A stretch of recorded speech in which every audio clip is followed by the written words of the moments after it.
Michael Reynolds sat in the corner booth of Emma's diner, his leather briefcase resting beside him like an old companion.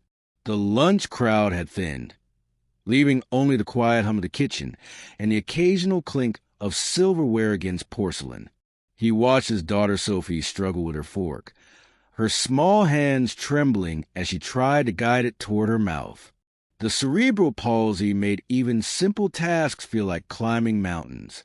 At 8 years old, she'd already shown more courage than most people display in a lifetime. "It's okay, sweetheart," Michael said softly, reaching across the table. "Take your time."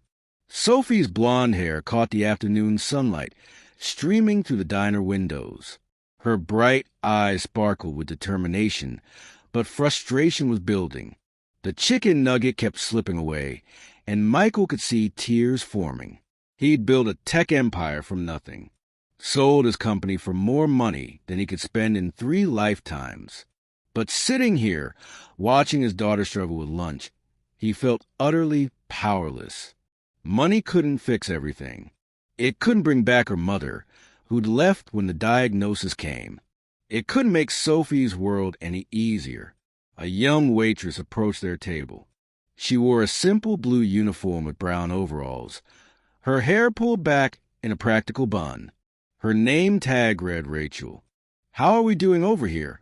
she asked, her voice carrying genuine warmth rather than rehearsed politeness. Before Michael could respond, Sophie's fork clattered to the floor.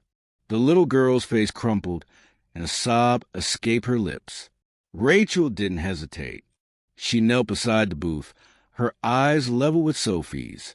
"You know what?" Rachel said gently. "I used to have the hardest time with forks, too. They can be so tricky." Sophie looked at her, surprised. The tears paused midstream. "Would it be okay if I helped you out?" Rachel asked, looking between Sophie and Michael. "Sometimes we all need a little help with tricky things." Michael nodded, something catching in his throat. Rachel slid into the booth next to Sophie, picking up a fresh fork.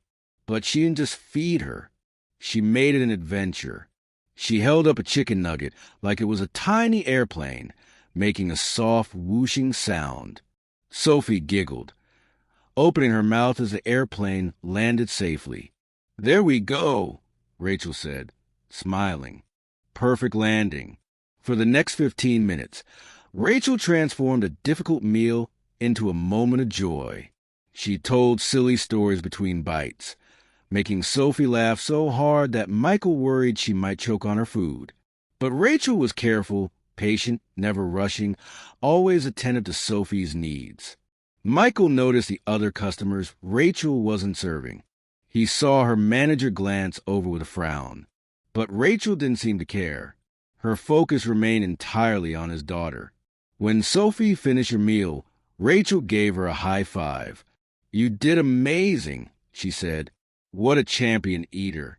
Sophie beamed, her earlier frustration completely forgotten. Rachel stood to leave, but Michael caught her wrist gently. "Thank you," he said, his voice thick with emotion. "You have no idea what that meant." Rachel smiled. "She's a sweetheart." "It was my pleasure." As she walked away, Michael noticed her limp slightly. He noticed the worn edges of her shoes. He noticed the tiredness around her eyes that spoke of long shifts and longer struggles. He left $100 tip and thought about her all week. The next Saturday, Michael returned to Sophie. Rachel was there again, her face lighting up when she saw them. "My friends are back," she exclaimed, and Sophie clapped her hands with delight. It became a ritual. Every Saturday, they came to Emma's diner. Every Saturday, Rachel made Sophie feel special, normal, loved. She never acted like helping was a burden.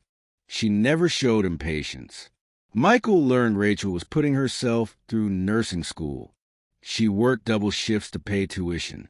She lived in a tiny apartment and sent money home to her mother in Nebraska.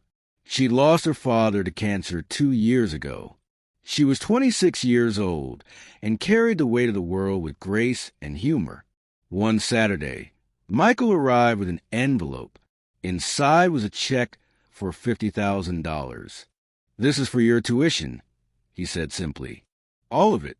And living expenses, so you can focus on school." Rachel stared at the check, her hands shaking. "I can't accept this," she whispered. "Yes, you can," Michael said. "You've given my daughter something priceless. You've shown her kindness when you owed us nothing. You've made her feel normal in a world that often makes her feel different."